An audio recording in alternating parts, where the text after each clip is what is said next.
Meanwhile, at a ministerial meeting in Washington, D.C. this past Wednesday, attended by Foreign Minister Hyun, U.S. Vice President JD Vance called for a critical minerals trading bloc. Our Moon Hye-ryeon has details.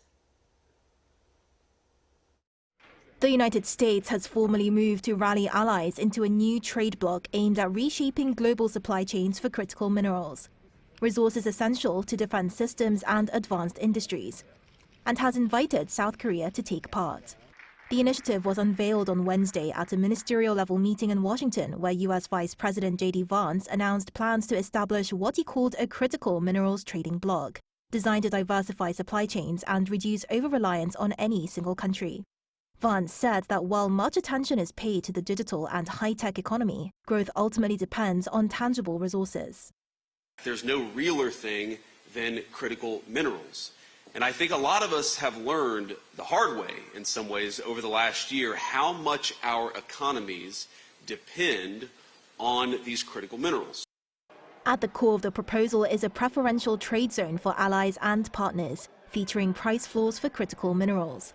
Under the plan, benchmark prices would be set at each stage of production to reflect what U.S. officials describe as fair market value, with adjustable tariffs acting as a backstop against external shocks.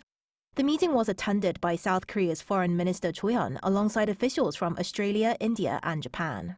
Secretary of State Marco Rubio said the United States is seeking to collaborate with 55 partner countries on what has been dubbed the new Forge initiative, noting that many have already signed on. He warns that global supply chains for critical minerals are heavily concentrated in the hands of one country, leaving them vulnerable to geopolitical leverage and disruptions ranging from political instability to pandemics. The State Department also said South Korea will serve as chair of the Forge initiative through June, building on its leadership role in the Mineral Security Partnership, or MSP. Rubio thanked South Korea for filling a leadership gap ahead of Forge's launch, noting that Seoul played a leading role in the MSP, a multilateral partnership involving 16 countries and the European Union aimed at strengthening global critical mineral supply chains. The push underscores how critical minerals are increasingly viewed not just as commodities but as strategic assets, central to economic growth, industrial competitiveness, and national security. Moon Hye-ryeon, Arirang News.